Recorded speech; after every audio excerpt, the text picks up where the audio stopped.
أعوذ بالله من الشيطان الرجيم.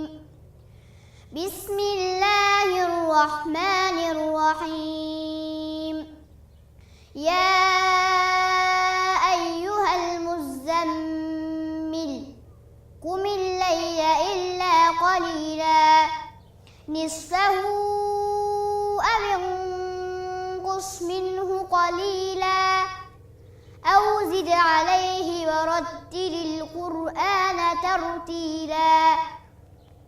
إنا سنلقي عليك قولا ثقيلا إن ناشئة الليل هي أشد وطئا وأقوم قيلا إن لك في النهار سبحا طويلا واذكر اسم ربك وتبتل إليه تبتيلا رب المشرق والمغرب لا إله إلا هو فاتخذه وكيلا واصبر على ما يقولون واهجرهم هجرا جميلا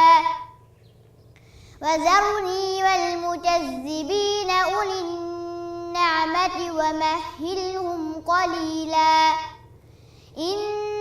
لدينا أنكالا وجحيما وطعاما ذا غصة وعذابا أليما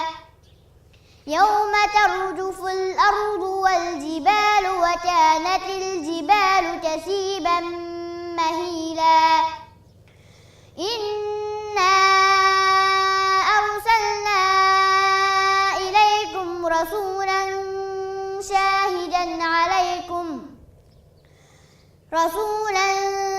شاهدا عليكم كما أرسلنا إلى فرعون رسولا فعصى فرعون الرسول فأخذناه أخذا وبيلا فكيف تتقون إن كفرتم يوما يجعل الولدان شيبا السماء منفطر به كان وعده مفعولا إن هذه تذكرة فمن شاء اتخذ إلى ربه سبيلا إن ربك يعلم أنك تقوم أدنى من ثلثي الليل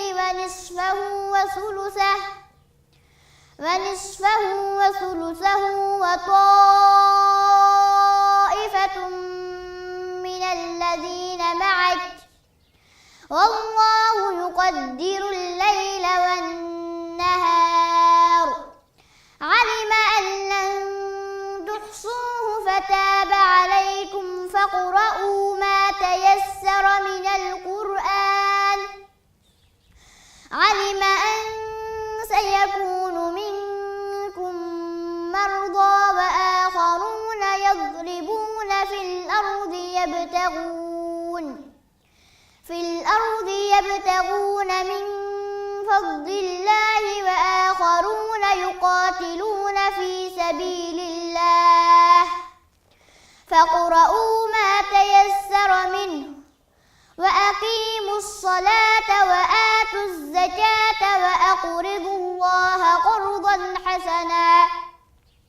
وما تقدموا لأنفسكم